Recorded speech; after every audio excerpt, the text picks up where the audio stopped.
All right, let's hear it. Hear what? Oh, you're going to complain about something, so come on. I got nothing. You seriously have nothing to say? Well, I got plenty to say. It's just that no one ever wants to listen. Well, I'm right here, buddy. Let's get into it. Oh, okay. If space is a vacuum, why does the Earth have so much dirt on it? Oh, this is what you meant. Gravity. If a starfish loses one limb at a time and regrows it until they have lost and regrown every piece of their body, is it still the same starfish? No, it's a new starfish. Do hummingbirds have knees? They do not. When men compliment men, they say no homo, but when men compliment women, they never say no hetero. That actually opens up a bigger conversation about injustices, and you're just not ready for that. Does my dad love me? Yeah. Is he proud of me? Oh, no. How much wood could a woodchuck chuck if a woodchuck could chuck brick? About 43.6 tons. What's the meaning of life? To live. Are the Bruins a good hockey team? I have no idea. Low quality fans of a high quality Bruins team. That is not only not a dub, but it's the same fucking thing we've watched for the past 2 weeks. Really, for the past 6 weeks, if we're going to be honest with ourselves. My God, it's another blown lead in the third period. It's another lackluster effort when you need it most. It's just not okay. It's unacceptable. As Monty would say, Monty, who has some sort of control over this situation, or God, you would hope so, he would say it's unacceptable. But hey, let's just keep doing it. And let's keep doing it the same way. Over and over again. It is 2 a.m. I've been up for like 22 hours at this point. I wasn't even going to make the video tonight. I wasn't. I got to get up in a couple hours. But this feels like the exact right tone to talk about this. Because it can't get too loud. Because everybody else will wake up. And I'm disappointed. I'm genuinely disappointed. But here's the thing. And tell me if I'm wrong. But it feels like this was the one. The breaking point. There was a break here. There is going to be something that comes from this game. I really believe this. This is your clickbait. Fucking put it in the title, put it in the thumbnail. Sweeney's gonna pull the trigger. I don't know. Maybe I'll put something stupid like that up. This feels like the one, though, that Sweeney doesn't get to sit there and be like, let's just see how it goes for a couple more games. Nope. Nope. Done. It is time. And this was going to be a game note. I'm just going to say it now at the beginning of the video. Let's just talk for a second. It could be you do something like take a vet and trade them. Just to trade them. Which sounds insane, but there's not a lot of people on this team that are easily movable or should be moved, right? You're not trading Trent Frederick. You're not trading Jake DeBrusk unless he suddenly doesn't want to re-sign or whatever. You don't do that unless a deal blows your mind. I've already talked about JVR not making this team better. I don't think he makes this team better. I would move on from him. That would certainly shake up the locker room a little bit. Your forwards, even your Grizz still, even though he's performing well, but that's a different kind of scenario. But a trade that just shakes up the foundations a little bit. Okay, right? Elias Peterson? Not going to happen. We're not going to have the assets to trade for him, but if he's available, my God, you trade everything to get him. Just throwing that out there. The other option is you start scratching guys that you wouldn't normally scratch, and you call up real competition that wants to compete. Now, look, it's real tough with the cap situation. You still kind of have to move someone just to call somebody up because we are that tight to the cap. But you can't keep going like this. I mean, Sweeney has to sit down and do something impactful because this team still has the talent and the ability to compete in the playoffs. Right now, they would get smoked. The good news is, and this is part of relentless optimism, we got time to figure it out. But it has to start now. You can't keep going like this. You simply can't. And just expect it to change. Because it won't. It won't. There has to be some sort of wake-up call. Whether it's a trade just to open up space to allow younger guys to come in and compete. Whether it's a pretty substantial trade just to shake up the foundation of the actual locker room. Whatever it is, it needs to get done. And beyond that, I think it wouldn't hurt for the front office to publicly tell Montgomery, this is unacceptable. The way this team performs when it has a lead is not what you've been hired to create. It is not you meeting expectations at your job. The team cannot play like this with a lead and you expect to keep your job. Am I on the fire Monty train? Absolutely not. I'm not there. But a little bit of heat right now wouldn't be the worst idea. Because the way this team has performed with a lead for the past few weeks, in very important games last year, in, well, pretty much the whole season this year, it hasn't been good enough. And I think a statement needs to get made there. I think it's appropriate. Let's talk about the Seattle team for a second. We just played them just a week or two ago. They handed us a 4-1 loss in a game that I barely remember at all. I'm going to be honest about that. For some reason, that game does not stick out to me. I remember being sorely disappointed and not really enjoying that one. But hey, it is what it is. We are both, the Boston Bruins and the Seattle Kraken, ass right now. We just are, and that's okay. This is ass-on-ass crime at the moment. We are 3-3-4 in our last 10 before this game. They are 4-4-2.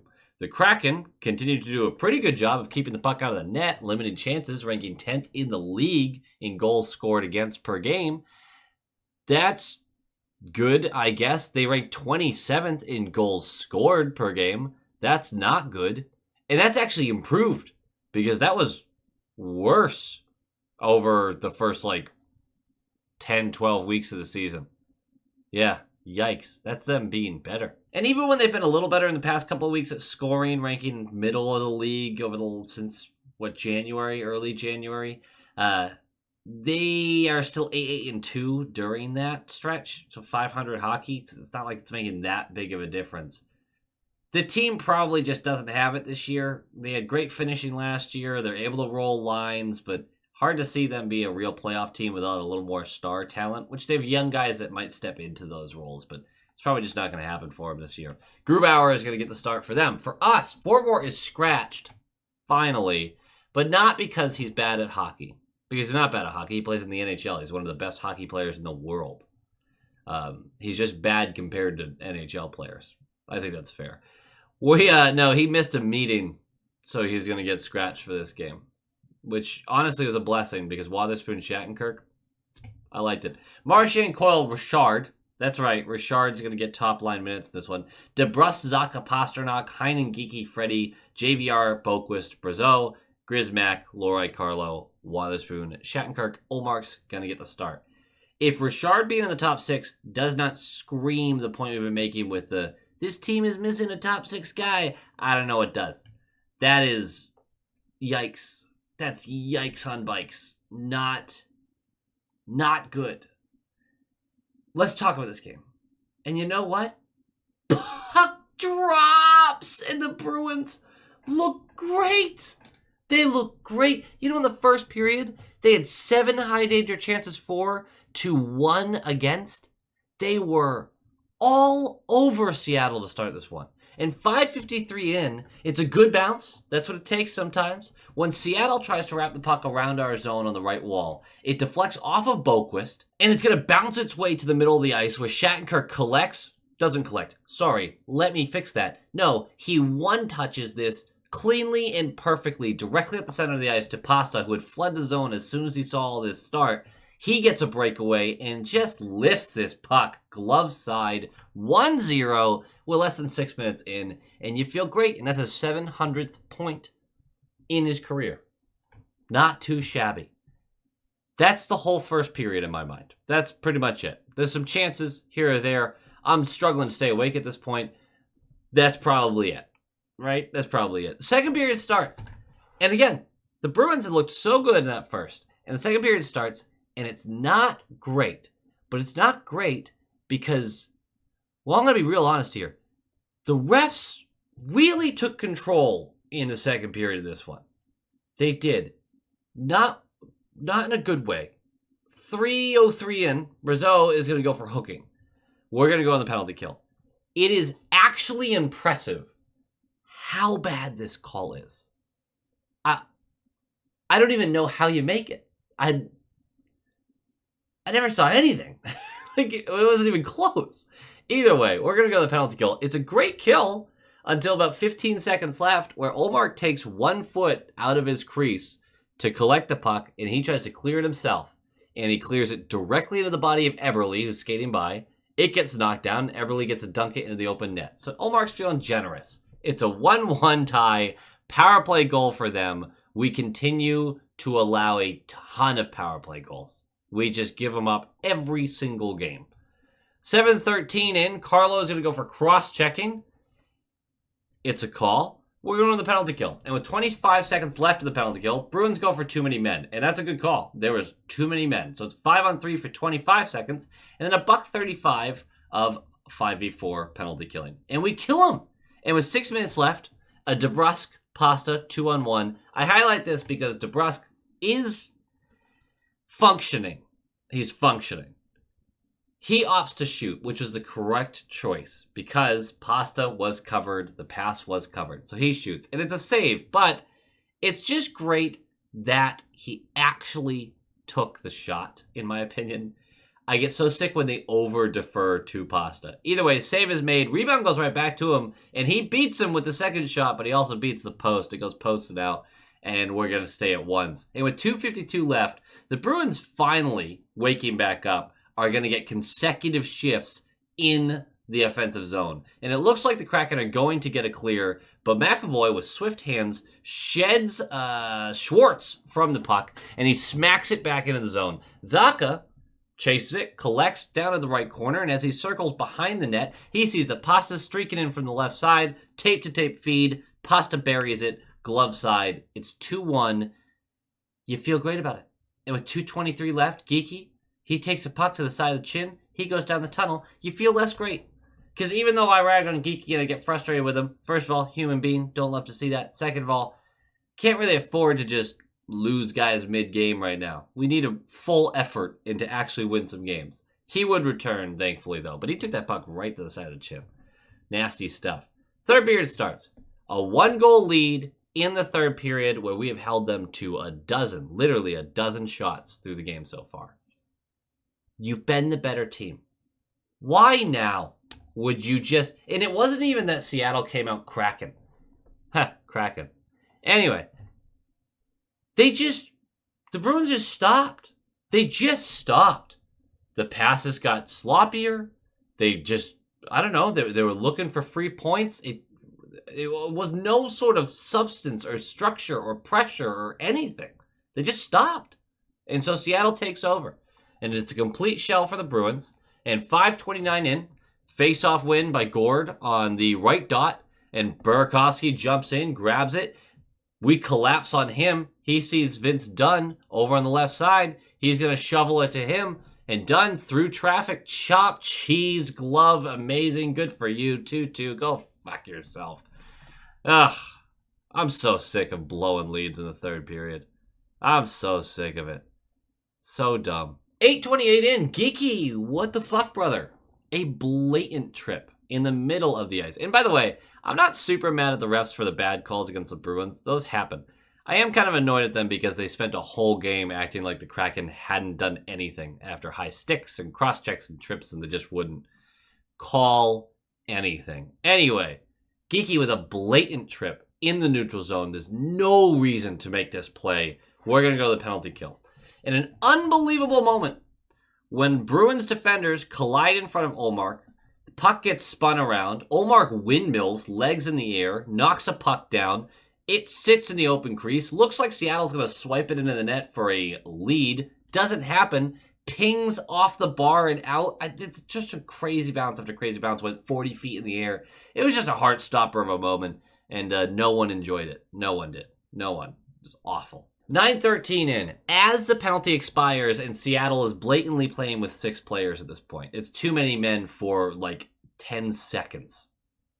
It's fine. It's fine. The Bruins force a turnover in the neutral zone. Freddie is going to collect. He's going to get into the zone on the left side. He's going to hit the brakes, wait for Geekie to get behind the defense. He's going to feed Geekie. Great pass. Geekie with the quick hands goes far side on Grubauer and dunks it. With a lot of bit of contact. A little bit, a lot of bit. A lot of bit of contact with Grubauer. Here's the thing. 5 years ago, you would never see this called back, in my opinion. This is a weird one. In my opinion, I have no idea how this is goaltender interference, because it's a continuation of the shot. He gets knocked down. They collide. I think what the refs are looking at here is it's a double tap, I think, is that he technically has to swipe at the puck twice. And the second time he's swiping at the puck, his chest is going through Grubauer's chest. To me, it kind of seemed like all a continuation of the same motion. They challenge for goaltender interference. And they watch it for 10 minutes. And they wave the goal. This was weird one to me, man. I really don't get this one. Even with the double tap, I do not get this one. Either way, it's still a tight game. You blew this lead. Finish the game. Please, for the love of God, finish the game. And with 5:30 left, Grizz with a high lob into the neutral zone. Marchand tries to jump up and bat it down. He falls over. Puck goes back into the zone. They go down the right side, feed the puck back up to Borgen at the right point, who is going to hammer this on net. And I believe it's Bjorkstrand who gets the tip on this to go high glove. And it's 3-2 with 5:30 left in the game. Just not good enough. Just not good enough. It's so frustrating.